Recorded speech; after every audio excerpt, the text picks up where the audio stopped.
What's poppin'?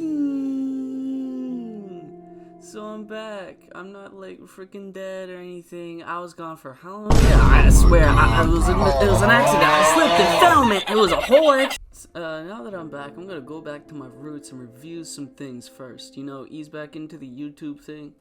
So this time it will be a movie I've heard a lot about and had on my watch list for a minute now. A Silent Voice, aka The Shape of Voice. Before we get into this, I definitely want to say that you should watch this for yourself. Definitely, this will be a completely spoiler review. Do not watch this video unless you've watched it for yourself. It is much better if you experience everything going completely blind like I did and enjoy this masterpiece for yourself. So you'll go ahead and do that. A lot of themes with mental health issues and suicide, so if that's not your thing, then I suggest you leave as well. All you tough guys still in the crowd, alright, let's do this. The first thing I have to say is that I don't think I've seen anything like this before. Of course, I've seen stories about like bullies and the people who've been bullied before, but until now, I've never seen such a take from the bully's perspective. It was unique and kind of painful at times to watch his struggles in his journey to, I guess, make up for his wrongs. The characters are also pretty well thought out and very distinct from one another, and they don't feel samey. You can tell who is who, and they've also done something wrong to our main character, Shoko, so they also point out those flaws as they come out to bite him. Oh yeah, Shoko is the girl that everyone got bullied for being deaf. Imagine like bullying someone for like an actual disability. You're kind of messed up, man. Our focus here is our second main character, Shoya. He was the main person who bullied Shoko in school. Oh, look, it's that jerk story I mentioned earlier. It describes bullying in a real sense and what it can do to people on both sides. It also has a lot of themes that have to do with mental health and connecting with other people.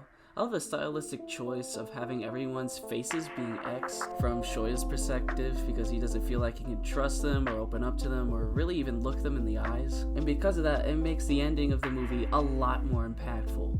Speaking of which, the emotional climax of this movie is nuts. The parallels that they make throughout this and like the foreshadowing that they have is very impactful but almost ironic too.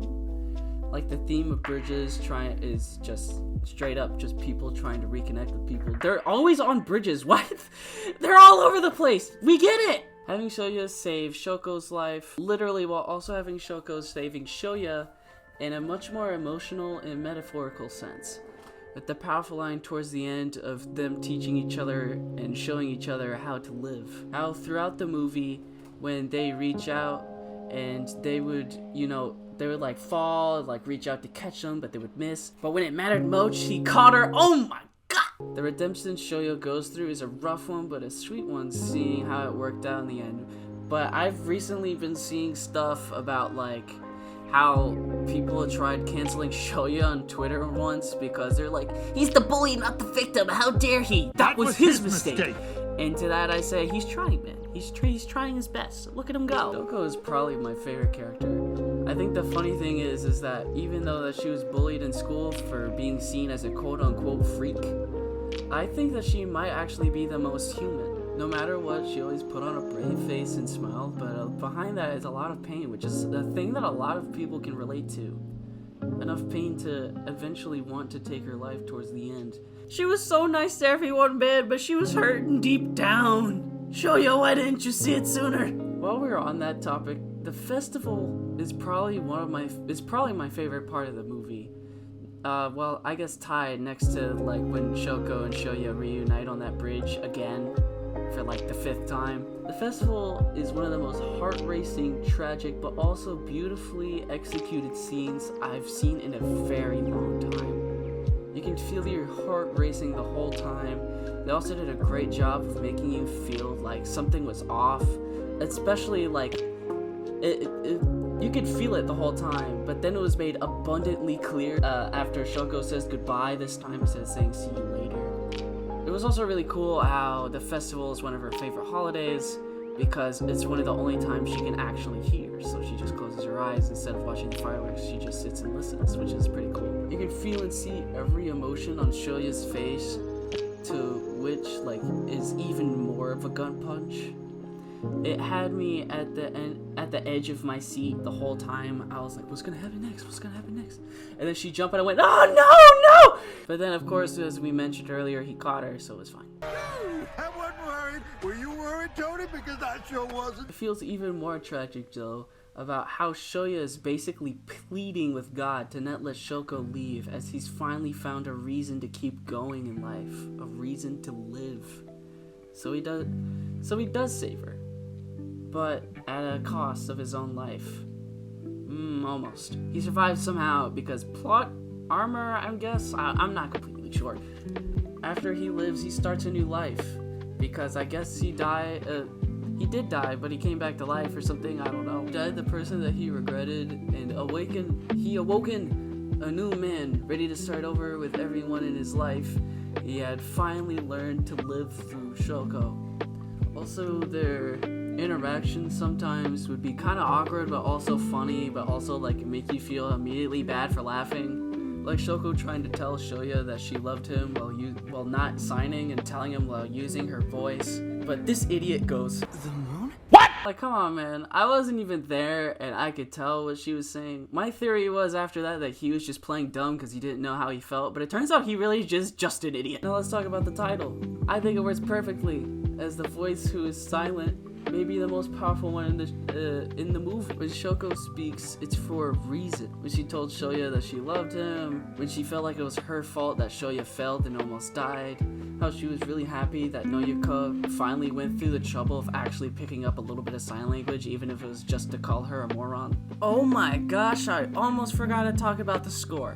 The score in this is absolutely breathtaking, like Keanu Reeves. You're breathtaking! You're all breathtaking! I feel like everything in this fits absolutely perfectly.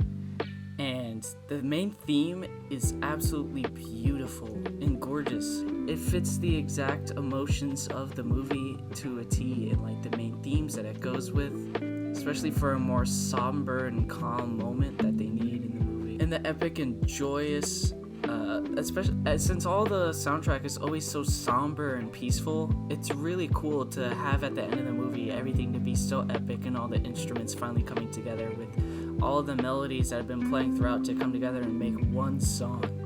Very well done.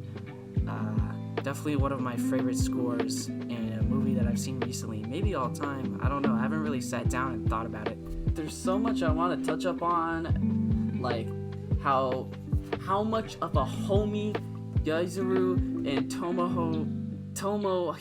Tomohiro, I don't know how to say his name now! Either way, they're homies. How Miki is a fine character, but she annoys me because of her victim complex.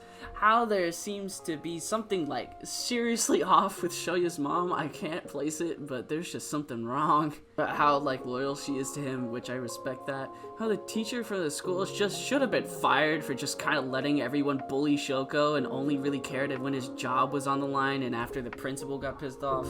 How absolutely tragic and heartbreaking it is how Shoko is pleading and saying that she's trying her best while also beating the ever-living crap out of Shoya. I could go on and on and on and on and on about this, but again, I'm trying to ease back into YouTube here.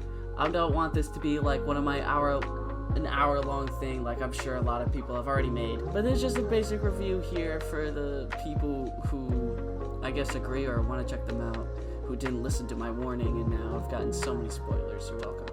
A Silent Voice is a very beautiful and moving movie that I feel like I can watch at any point of my life and still enjoy it. Even if it puts me on that introspective stuff afterwards. I'm not kidding. I for real sat outside for like an hour after watching this movie. I was just kind of sitting there like, bro, what now? I highly recommend it to anyone who's interested in good cinema and just amazing storytelling. I give A Silent Voice, aka The Shape of Voice, the second ever in Epic Films history, 10 out of 10. Tell me what you think of this masterpiece down below. You can even tell me what you didn't like about this movie. Point is, did you love it? Did you hate it? You're the best, you're the best. That's all I have for today, friends. Until next time.